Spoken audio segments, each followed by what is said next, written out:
I mean, I didn't pay attention if they were different from the rest of the ethnic groups. I didn't feel a difference.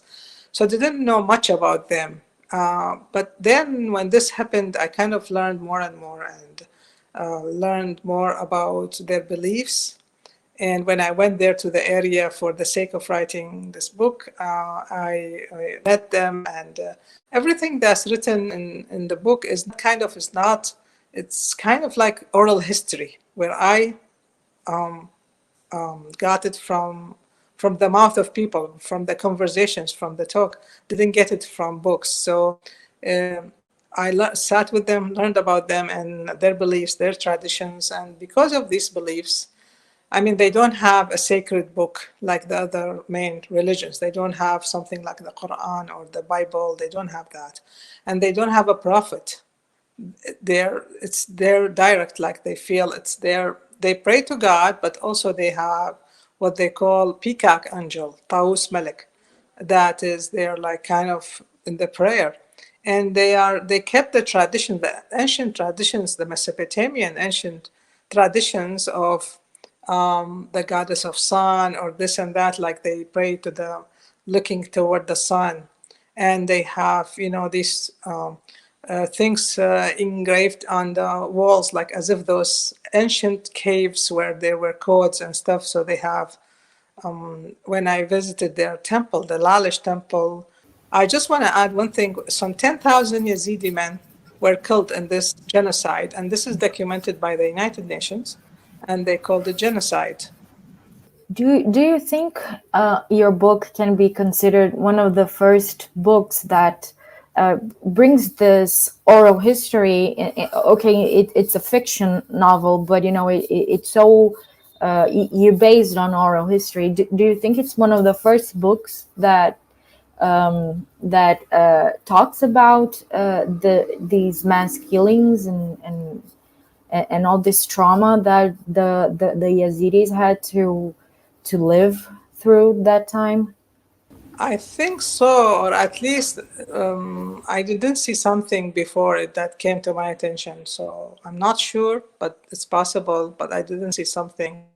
That's why I had no resources, something to read, and it's just like from the people that I met. So maybe it's the first, I don't know. Do you think that literature has this kind of mission to make to denounce all this kinds of violence and mass killings and genocides that happens around? Do you think that literature has this role? Fiction has this role. How do you feel about literature in terms of alerting the world towards this these big traumas? Yeah, I mean, well, literature takes the memory from the past to the future. So that's how, I mean, we can maybe learn about these events like in a history book or history books, but only in literature we can learn about the effect of those events on the human soul.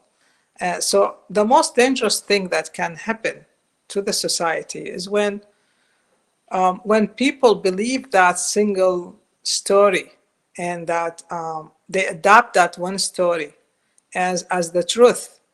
How would they know, especially if the characters or witnesses who represent the other side of the story, if they die, when they will die after the passage of time, right?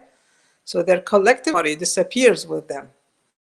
So here comes the importance and the role of literature when it sheds light on those marginalized lives and understand or even transfer their voice to the future.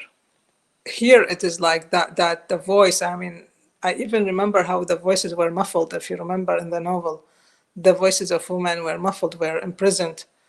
They were not allowed to speak in front of those fighters, and the voice, the matter of voice was symbolic. And if you remember, one of the captives, he even her voice came back to her after she was liberated.